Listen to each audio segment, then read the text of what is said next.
En date du 1er mai 2023, les représentants de 300 groupements SEB Viesley et coopératives qui sont créés, encadrés et appuyés par le projet de réhabilitation des paysages naturels et adaptation au changement climatique à travers l'approche champ-école de producteurs SEB dans la province de Bujumbura, ont pris part à la célébration de la Journée mondiale du travail du 1er mai. Ils ont été invités par les autorités communales de 4 communes, à savoir Kanyosha, Kabezi, Mutambu et Nyabiraba. Le service de la communication de ERB a pris les images pour les 2 seules communes de Kabezi et Nyabiraba. Les membres de groupements SEB, Viesley et coopératives étaient tous habillés en uniforme, les t-shirts octroyés par le projet. Pour marquer la différence, ils exhibaient les récoltes, les plants forestiers, symbolisant mieux leur métier. Ils étaient fiers de leur connaissance du statut de travailleur par les autorités communales. Ils ont défilé ensemble avec les autres travailleurs du secteur public et privé dans les chefs-lieux des communes d'intervention du projet. Ils ont loué les changements positifs apportés par le projet depuis qu'ils ont adhéré dans les groupements SEB, Viesley et coopératives. Les opportunités d'emploi à travers les travaux de haute intention de main-d'œuvre, HIMO, offertes par le projet qui ont permis l'augmentation de revenus des ménages et les capacités financières de leur groupement SEB, Viesley et coopératives. C'est avec raison qu'ils ont exprimé dans les chansons leur gratitude à l'endroit de la FAO et son partenaire ERB pour les bienfaits et les changements positifs durables apportés par le projet.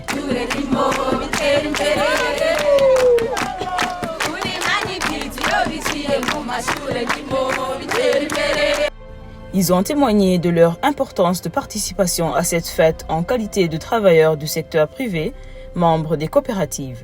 C'était pour la première fois que ces membres des coopératives ont participé au défilé de célébration de la Journée mondiale du travail du 1er mai. L'encadrement dans les groupements SEB, Viesley et coopératives les a permis d'être des acteurs productifs visibles et ont acquis le statut de travailleurs.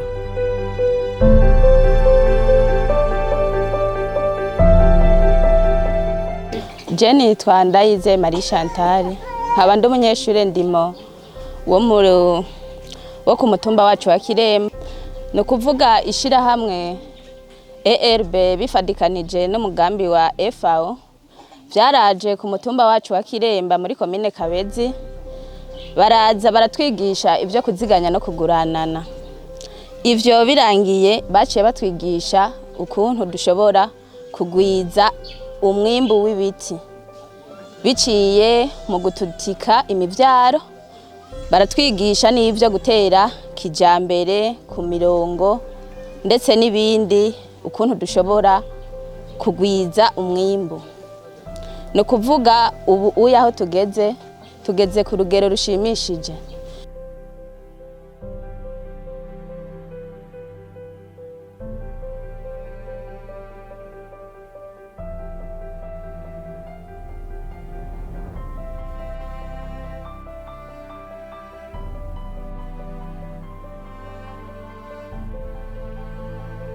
Hama aho tugeze uno munsi kare twarikumira, kare twarumva muri iyo misi iheze ishize twumva ngo itariki imwe y'abakozi ngo barahimbaza umunsi mukuru, tukavyumva nk'uko natwe umenga twarakumiriwe. Ariko gushika uno munsi aho tugeze tumaze kwinjira mu mugambi wo gukingira isi yacu, haba mu vyo kuziganya ndetse no kuguranana, tukamenya mu mugambi wa FAO bifadikanije na ERB ingene dushobora kugwiza umwimbu ndetse n'ingene dushobora kugwiza ibiti.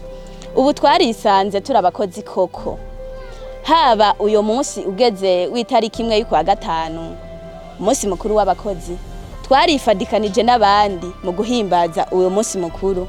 Twasanze koko tubereye na twebwe ko turi abakozi, biradutera intege rero mu kuja hamwe n'abandi, twumva turisanzuye, turaryohewe cyane kubona natwe gushika uno munsi dusigaye duhimbaza umunsi mukuru w'abakozi. Nitwa Maniriho Janine, nk'abandi wo ku mutumba wa Kimina, zone Mubone, komine ya Kabezi. Tukitangura umugambi wa ERB na FAO waratwigishije kurima kijambere. ERB bifatikanije na FAO baciye barazana iryo shirahamwe ry'uburimyi, baratwigisha ko dushobora gutera ku mirongo tugafumbira bikwiye, aho twara dutera kijagagi tugatera imbuto zose. Baciye batuzanira ibigori, barazana ibiharage, bazana imbuto zirobanuye, hama dusha tubona kuzitera. Turaca imikobeko kuko twaravyigishijwe na ERB na FAO, baratwigishije guca imikobeko, gutera makariyanza, guko ERB na FAO baratuzaniye ibiti, baraduha amagereveriyo abana n'indimo, baraduha makariyandra, baraduha ibiti byinshi, imikaratusi. Tumaze gukora ivyo, harageze aho baca bazana ibya nawe nuze, baravuga ati umukenyezi umuntu wese ari mwishira hamwe rya ERB ari mu byashure ndimo ntihace haba ishira hamwe ryo kuziganya no kuguranana. Twashiye tuja mu makoperative, twagombye kuvuga iyo koperative yavuye. Koperative rero tumaze kuyishinga,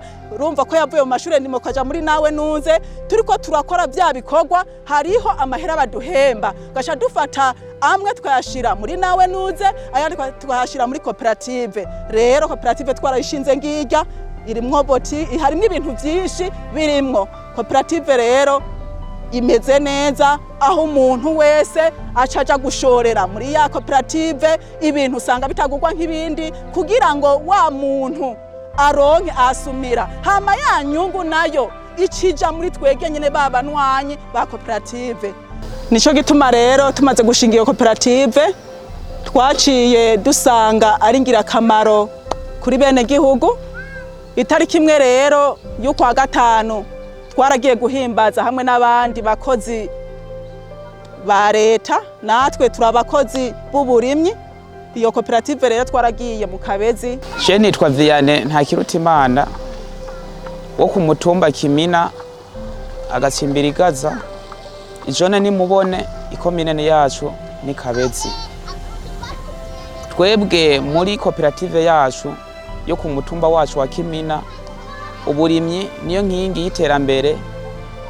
Twarifadikanije mu guhimbaza itariki imwe umunsi mukuru w'abakozi mu komine yacu ya Kabezi, kuko twara twiyumvira yuko abaza guhimbaza uwo munsi mukuru ari abakozi ba leta gusa, ariko twasanze bimeze neza biryoshe, kuko twarirasa ivyo dukora. Turerekana ko turima ibigori, turerekana ko turima ibiharage, turerekana ko turima za mbogaboga, nuko twasanze bimeze neza. Quant aux autorités communales, elles ont hautement apprécié la participation des membres des groupements CEP, Viesley et coopératives à la célébration de la Journée mondiale du travail du 1er mai. Ils ont remercié la FAO et son partenaire ERB pour l'appui, l'encadrement des membres de ces coopératives. Ils les ont encouragés pour le travail louable. ERB remercie vivement la FAO et le personnel du projet de réhabilitation des paysages naturels et adaptation au changement climatique à travers l'approche champ école des producteurs CEP pour la bonne collaboration dans l'atteinte des résultats du projet.